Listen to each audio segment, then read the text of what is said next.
Welcome, listeners, to the Horror Place, where we dive into the darkest corners of the human psyche, the places where nightmares are born. And tonight, we're stepping into a house of horrors so vile, so unthinkable, it inspired some of the most iconic villains in horror history: Norman Bates, Leatherface, Buffalo Bill. But this isn't fiction. This is the true, twisted story of Ed Gein, the Butcher of Plainfield.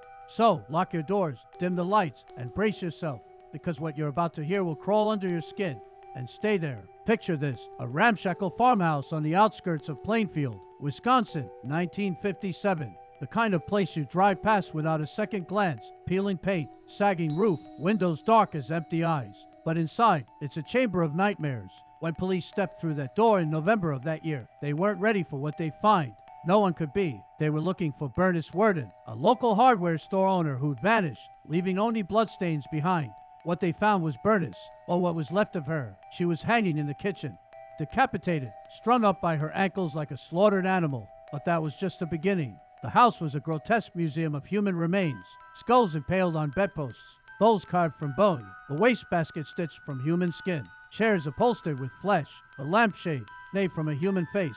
This was the world of Ed Gein, a man who didn't just kill. He crafted them. He took his victims, some murdered, some stolen from fresh graves, and turned them into furniture, clothing, masks, all in a twisted attempt to resurrect the one person he loved more than life itself: his mother. Let's go back to the beginning. Edward Theodore Gein was born in 1906 in La Crosse, Wisconsin, under the iron grip of his mother, Augusta. She was a woman obsessed with purity, preaching that the world was a cesspool of sin, that women were vessels of evil, and that temptation lurked everywhere. She moved her family, Ed, his brother Henry, and their alcoholic father, to an isolated farm outside Plainfield to shield them from corruption. Ed grew up in a cage of her making, cut off from the world, with only her voice in his head. Ed was a strange kid, awkward, with a lazy eye and a speech impediment that made him a target for bullies.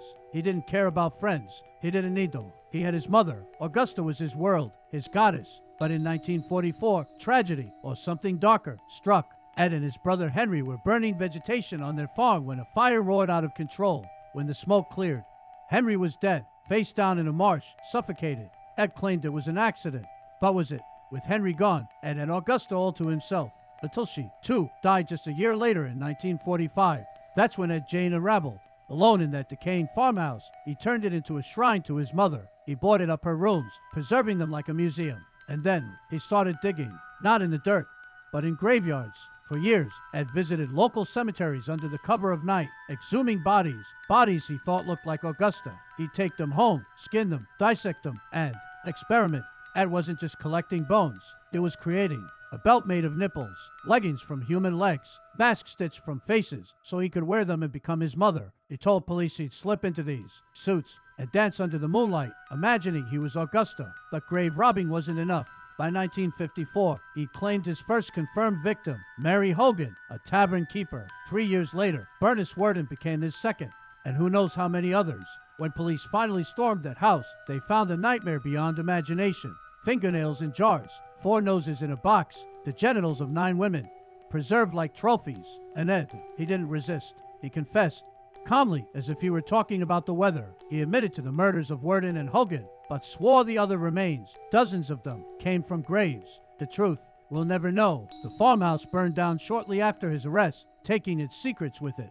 Ed Gein was declared insane and spent the rest of his life in a mental hospital, dying in 1984 at 77. But his legacy, it lives on in the monsters he inspired: Norman Bates, with his mother obsession; Leatherface, wearing his victim's skin; Buffalo Bill, crafting his own grotesque suit. Ed Gein wasn't just a killer. He was a creator of horrors that still haunt us, a reminder that the darkest evils can hide in the quietest places. That's all for tonight, listeners. If this story chilled you to the bone, share it with your fellow horror fiends. Subscribe to the Horror Place on YouTube. Leave a comment and tell us what's the creepiest true crime story you've ever heard. Until next time, sleep with the lights on.